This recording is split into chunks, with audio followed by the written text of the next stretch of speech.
My name is Matt. I'm a South Carolina redneck, Florida native. Combination of those things gets a little bit weird out in the woods, but I've been hunting since I was about a teenager. Didn't really grow up doing it, but got involved into it in my late teens, and by the grace of God, got connected in different outdoors experiences, stuff like that. I've been a night hunter for last 8 years. Saved up and hustled for my first thermal back then. I won't mention the brand, but it was pretty rough back then. Had to carry big old external battery packs, and but I was the only person I knew of that had one. Got into the pig hunting game about 8 years ago, and have been fortunate enough to really make a way doing that for a lot of different plantations, and partner with U.S. Fish and Wildlife, getting to help not only do what I love doing, but also get to help the conservation aspect of that all over the Southeast and South Carolina, coastal South Carolina, really. Making a dent for the ecosystem here and wildlife biology, benefiting from our efforts here, just getting to kill some swine. Love that. Being able to Yeah. kill some flying. Awesome. All right, cool. So if you had to describe your hunting style in 3 words, what would they be? Mobile, ambush, and rugged. All right. Yeah, I felt like that was pretty self-explanatory until we got to rugged. So can you elaborate on that for me? Yeah, a lot of pigs are pretty resilient, and especially in there's a lot of field hunting that some pig hunters get to do, and unfortunately I never get to do that. So I've never shot a pig off a tripod. And all of it is just humping it on foot and bushwhacking wherever they're at. So I've been chest deep in rice fields and swamps and all sorts of stuff, standing on the roof of a truck, shoot a lot out the window of vehicles unofficially, but they're on private lands, so it's not a real road. Bareback trees, really just a lot of unconventional ways to get to them, because in coastal South Carolina, where we're at, that we have tidal rivers, and so where I hunt today may not be where I get to hunt tomorrow, because the river level comes up. So I got to figure out how to get where they are, and whatever that means. So it gets pretty gnarly out there. So Yeah, that's right. That's dedication. That's like one of his videos he shot. It might have been I forgot what animal it was, but it flew from a tree basically, and it just fell all the way down. And I was like, damn, where is he? yeah. Yeah, that was a pack of raccoons Mhm. that have been tearing up some Yep, crops. that's what it was. Exactly. That's awesome. That's okay. So what is your go-to rig right now? Your favorite rifle to use? Yeah, favorite rifle. It's a mutt that I built, but it's a 12.5 inch carbon fiber BSA barrel in a 6.5 Grendel, and an Aero Precision upper with Atlas one handguard. I've got a Geisley. There's some letters after. I can't remember which Geisley it is, but Geisley trigger, and a carbon fiber buffer tube, a REX Selenium. There's a suppressor company out of Montana. REX Selenium Grendel dedicated can on there, direct thread to save some weight. The Magpul MTR, I think it is. I can't. It's a locking adjustable rig back there, and then I run super lightweight. And one night we might hike 8 to 10 miles. Most of it through like unconventional. It's hardly ever on roads. Is the sad thing. A lot of it through sand and swamps. So I build as lightweight as possible, which I prefer. Well, it depends on what it is. I really run the RIX S6R on there, because the lightweight's a pound, Mhm. and I love the L6R is incredible. Like, you can't beat it really, but it's just a pound heavier. So Mhm. a lot of times I find myself primary running the S6R instead. So that's what's on my primary rig right now. It's short enough I can sling it around hypothetically in my truck out the window, but then I can bareback a tree with it, like that kind of stuff. It's just really lightweight. So that's what I find myself running 98%, and every once in a while I switch it up and carry one of my other. I'm a Grendel shooter though, so I got 7 6.5 Grendel builds, and then most of them are for the buddies or people who are getting into hunting, that kind of stuff. So Well, that's super cool, man. All right. So did you do a lot of hunting before you did thermal? yeah, I was a deer hunter before thermal, and I shot pigs when I could. The hard thing was is that where I'm at, most of the pigs are nighttime hunts, and a green flashlight under the barrel isn't always the easiest thing to handle. I was running a bolt action. It was a 6.5 Grendel as well, but I was running a bolt action, literally holding a green flashlight underneath it, shooting pigs. It's a good visual too, like just having it up there, like. Yeah, it was pretty janky, man. But we got it done. We were killing some, and but yeah, overall, I couldn't do a whole lot at night without it. And I even tried night vision because it's what I could afford. I think it's like $400 or $500 for one of the night vision scopes back then. You were talking 8 years ago, and that thing was horrible. I couldn't see more than like 20 or 30 yards with it, and even down just down a road, it was rough. So I stuck to mostly daytime hunts, and I was primarily having to shoot deer because of that. Every once in a while I'd get lucky on some hogs in the road or something like that. But yeah. Right on. Okay, so what about RIX features for your, like, say, like the Storm? What are some things it does that you like best? Yeah, for me, it's a whole gamut, man. Honestly, the weight ratio to usability is incredible. They're so lightweight, and that's a big deal for me. And the whole crew of guys that hunts with me, they're all RIX converts now, from various other companies, and whatever big ones there are. And they all switch primarily because of weight and interchangeable batteries. Those two things are incredible. I know for us, we're running all night into 2, 3, 4 in the morning, and we're out in the field the whole time. So battery swaps are real easy. The little things, the tethered battery caps, like that's a big deal when it's pitch black outside and you're trying to swap something. And the battery life is a big deal as well. Like I know my Stride, the ST6, I can run all night, sometimes a night and a half, and not have to change the battery. But then the actual how well you can tune them, getting in the your brightness with your contrast and everything like that, the overall picture quality is really incredible. Like it's super impressive being able to get the images, and probably when we're actually using the scopes, they cut through humidity better than anything else. And we're in the swamps, man. Like right now, we're in anomaly week. This week and next week, it's pretty nice outside. But most of the time, I'm hunting in 100% humidity, and it still just cuts through that stuff. And it's unlike anything else that I've ever used. So it's pretty good on that. The LRFs, especially now that they're built in, super responsive as well.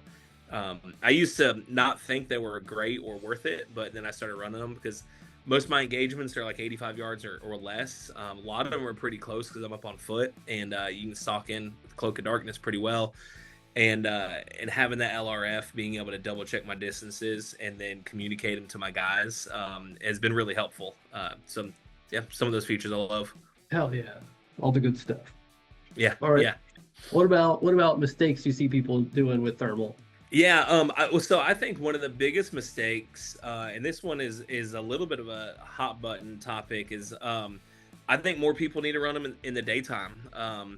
I have one rifle out of my vault that has a daytime scope. Everything else is thermal, and I run my thermals in the daytime all the time now. Being able to actually see in the thicket and the brush, everything like that, I've not only with pigs, but deer, coyotes, everything. I've been able to shoot a lot more that I never could have seen. And so I think overall, I don't think people use them in the daytime enough. And I don't think people play with the settings enough. I don't think people they just think out of the box, they're supposed to just be magical. And they are to an extent. Like this is military grade stuff that we get to use. But I don't think that they actually understand how it works and take time to tune it for their environments. Because there's certain times I'll have to adjust my sensitivity or my contrast, and it'll make a world of difference for what I can see and how I can see it versus the way, however I had it set up on my previous hunt. And so I see a lot of people complain about stuff like that, and I'm like, no, if you just took the time to understand how this thing worked, I think you'd enjoy it a lot more, All right. So how about when you're on a hunt, when you're lining up a shot, what's going through your head? Yeah, for me, I'm very, very rarely on a solo pig. Pigs are herd animals, and so typically there's a bunch with them. by the time I'm lining up a shot for my primary, I'm already thinking about my second and third shot, and making sure that I can strafe quickly enough to get more than one. You know, we're always in quantitative hunts. We're trying to kill as many as possible, and so I'm always thinking like, all right, where are they going to run, and what's my next target after this one. So by the time I'm pulling that trigger for my primary, I'm already moving to my secondary, or even have that in there. And so shooting with both eyes open, being able to adjust to that, is a big deal. Right on, right on. That makes sense. I especially if you know you're trudging out in 100 degree humidity, 8 to 10 miles, or 100% humidity, 8 to 10 Yeah. miles. That you got to make it worth it, right? Yeah, absolutely. All right. So do you usually run, or do you typically run like solo hunts, or do you usually run with the crew? No, I'm typically running with the crew. I've got 5 guys. They're my ride or dies. We've hunted together. I got them all into pig hunting back, years ago. I'd say my core group, we've been hunting together for 5 years now, pretty strong. And so we hunt together. We hunt as a little unit, and that's the cool thing. Like, I used to have to think about what the guy next to me was going to do, where he was shooting, before I pull the trigger.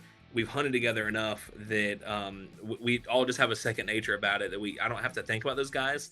I don't have to worry about if they're going to step out into a shot or into a lane, shooting lane, anything like that, because we built a team chemistry. And so whether it's stalking in during the daytime or complete darkness, we have oddly enough, we make bird sounds.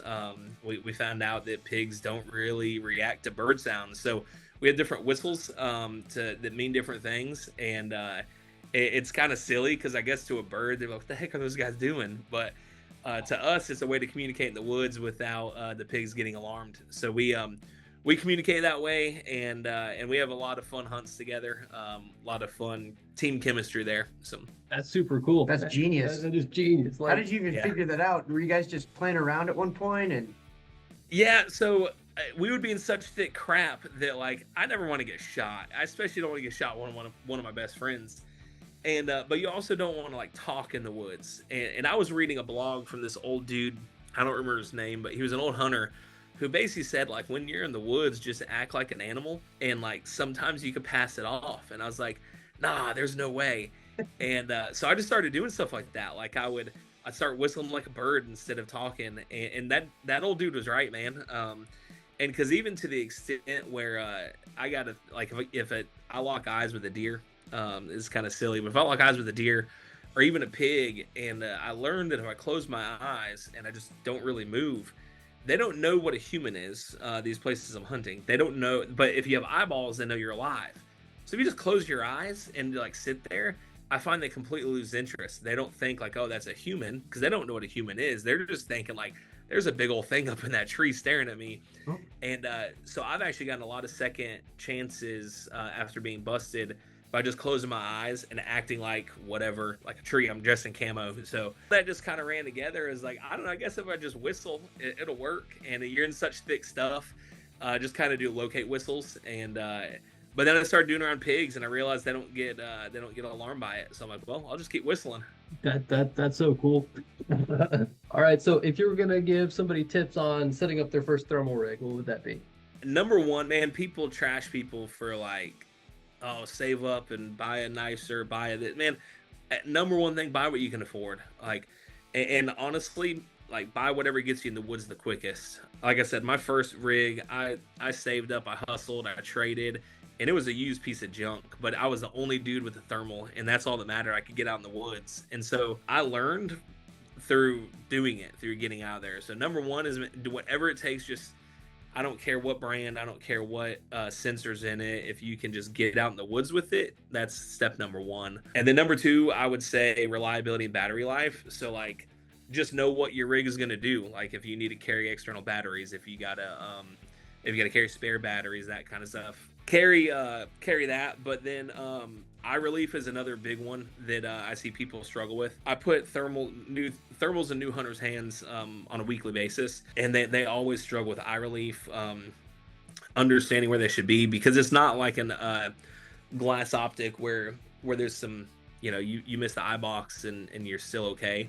You got a whole screen in there. yeah, there's a whole screen. If you look at it different, like sometimes you change the focus, stuff like that. And the last thing, which is probably the most important, is just practice. I know a lot of dudes who are great shots in daytime scopes that are horrible with thermals, and it's not until trial and error, like getting out there and getting used to it and building up the confidence. And that's a big thing. Is like, man, if you have confidence in a weapon, like I'll take a shot at 400 yards, not thinking twice about it on a running pig, if I'm on my primary rig, because I've done it enough that I feel really confident. And so I see a lot of guys who only use their gun when they're hunting, and like, dude, take that out in target practice, like build up that confidence in your, well, I think there's like a cohesion with your weapon, but also having the confidence with your weapon of being able to say like, hey, I'm comfortable with this. I know what it's capable of, but I also know where my eye needs to be, how it needs to be set up, what settings I like, things like that. So you get out in the field and you're not blowing opportunities just because you're not used to it, you know? Yeah, absolutely. Seat time. You need seat time. Yeah. I love that. All right. So what's your opinion on the hunting community right now? What do you wish would change? Man, I think the people are like, in general, like my guys in like the corner of South Carolina I'm in, we're all for each other, but online, man, it's a dirty world out there, man. Like I just wish that people, like, just because I shoot RIX and you shoot Pulsar or whatever, like who cares, dude? Like we're out there trying to do the same thing and have fun, but also like build into conservation, preservation. Like I wish that people would just be more chill, and be more for each other. Like, hey man, great, like I'm proud you shot 8, whatever, like great, instead of like bad, oh, you shot them but you only did this, or like you did it with a cheap gun, or oh my gosh, you weren't using this as a suppressor. It's like, who cares? Like I wish we were just trying to get more people out in the woods and for the sake of hunting. Yeah. So yeah, I think people use it as an opportunity just to bash each other, and I think that's horrible. So yeah. It sounds like the internet, all right? Yeah, I see a lot of that. That's for sure. Yeah. All right, so tell me, bucket list hunt. If you could go anywhere, you could shoot anything, what would it be? Yeah, Kodiak Grizzly, 100%. Yeah. I don't even know. Where are those? Kodiak Island, Alaska. So okay. Yeah, that makes sense. That makes sense. That'd be a cool trip. And that would be... those suckers are like 8-10 feet tall, like just monsters. And that's the final boss. Do what? The final boss. Yeah, it's the final boss. Yeah. I had a chance to go work in Kodiak Island this summer that I met my wife, and I had some obligations this summer. I declined it, and it always haunts me because I'm like, man, I had a chance. I was single. I was just like, I was out hunting a lot, and but I met my wife, and that's great. We're married and have 2 kids, and I love that. I wouldn't trade that for a grizzly, but I still would love to get a Kodiak Grizzly, that's for sure. So I couldn't even imagine. I think that you'd probably be uniquely qualified for that though too, going to Alaska and then already having or been used to walking 8 to 10 miles in really bad weather. That'd probably go pretty good for you. Yeah. Tell me about your favorite thermal palette. Yeah, man, it's such a mix up. If I have to pick one, it'd be Black Hawk. If I could say they're a close tie, because so what I find, humidity levels and elevation levels for me change whether I want to be black hot or white hot, because the trees react differently. We're shooting a lot of longleaf pine, loblolly pine, and they hold heat really like a lot, and so it changes what I'm able to see between the two of those. If I'm stalking in, I'll run the ST6 on my left eye. I've got a bump helmet that I run that on, and so that'll be on my left eye, and then on my right eye, or on my left eye, I run green monochrome. That's such a good palette. It doesn't give you high eye strain, which I like a lot. It's way, I guess, easier on my eye, because before I engage a target, I'll flip that up and I'll watch my guys out of my other eye. And so if I'm stalking in just using that, I typically am running green monochrome. Heck yeah, everybody likes green monochrome these days. Yeah, it's pretty rad. All right, man. So when you go out, you said you're married, you got 2 kids. Do you take gas station snacks with you, or you got home cooked food with you? Oh man, see, that's a trick question, because There's always gas station snacks in my truck, dude. Viney sausages, honey buns, jerky. We call it internet meats. I order all sorts of meat sticks on the internet and like just try them out. And then those little peanut butter pretzels, those are hard to beat. But you know, every couple months I do a multi-night overnight hunt, and I'm not gonna lie, we eat like kings on those things, dude. We're bringing like steak and chicken thighs, and we're smoking stuff. We got a rig set up with infrared grill, and so we eat really well on those trips. Other trips, dude, I'm like a raccoon in a dumpster, just pounding whatever we got at the gas station. 2 nights ago, I was out. We stopped at the gas station there. I'm eating like sketchy gas station pizza and gas station hot dog, and it's cold by then, but like it's cool, man. It's giving me protein. So He calls them internet meat. We call them pocket beef. okay, yeah, that's good. There's all kinds of great names for that stuff. Yeah. All right, so based off of what we've talked about so far, I feel like between hogs and coyotes, you probably like the hogs a little bit better, yeah? Yeah, 100%, man. Shooting a dog is cool. We definitely, any one of them we see, we shoot. They're a terror to the ecosystem. But in the southeast here, there's not a lot of cattle, and there is predation of them. They're actually helping in some instances with the hog population. Now that it's an interesting dichotomy, because when the hog herds are really healthy, the coyote herds get really healthy also, because they don't predate on each other. Because the hog herd and the coyote herds are too big, where they won't have like a gang war against each other, because they're just too powerful. When we started on this one tract of land, it's about 9,000 acres. It's an isolated piece of property. We started shooting the hogs out there. The coyote population actually started to suffer because of it, because they weren't. Then the hogs would actually go after them, and they'll start fighting each other. But then your animals would start going after younger coyotes, and the whole ecosystem started to come apart, which was in a good thing, because then they were predating on each other after that. After we put a dent in both of those herds. And we saw turkey populations incline. We saw deer populations incline. More fawns, more yearlings we've ever seen before.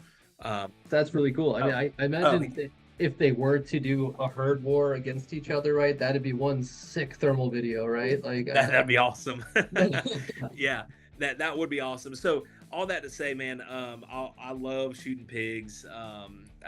I like the primal aspect. Like, I've been charged a lot. And I carry a sidearm. Everybody hunts me. It's a requirement. If you go with me, you have to have a sidearm.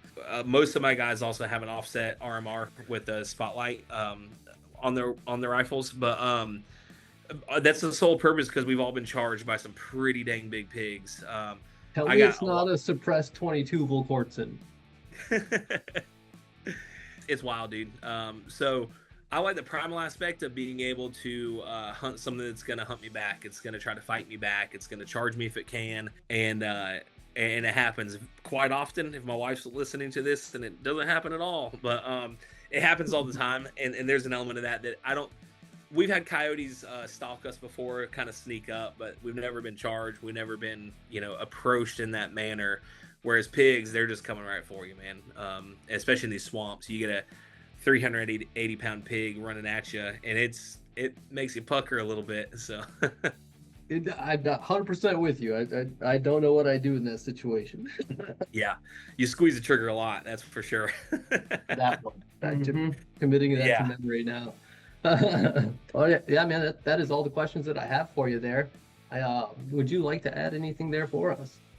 I think going back to the question about what I wish would change about the hunting community, I'm all for hunting. I'm all for getting out there, and especially, the only bad shot on a pig is one you don't take, as long as it's a safe one. I wish that there'd be more of an emphasis holistically on conservation, that aspect of hunting. I think a lot of people just think that we're gun-toting rednecks that just want to kill something.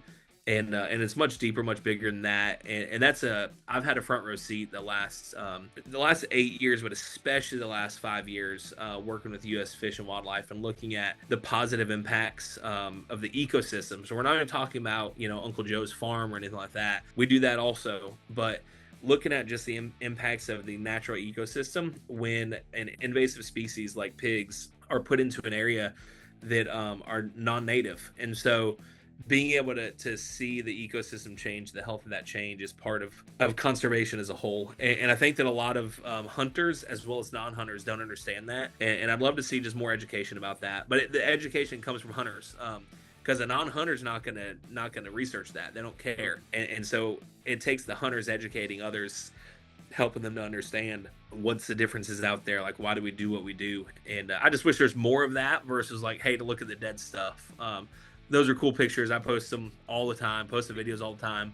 But there's so much deeper meaning behind all that. Cool. We've been working with like I said, US Fish in our area of the world, going on 5 years now, and there's countless biologists that are doing research behind me. So I get to go lay like a trail of gunfire and bullet shells and all this stuff. And there's a lot of endangered species where I'm at, and there's a lot of protected species.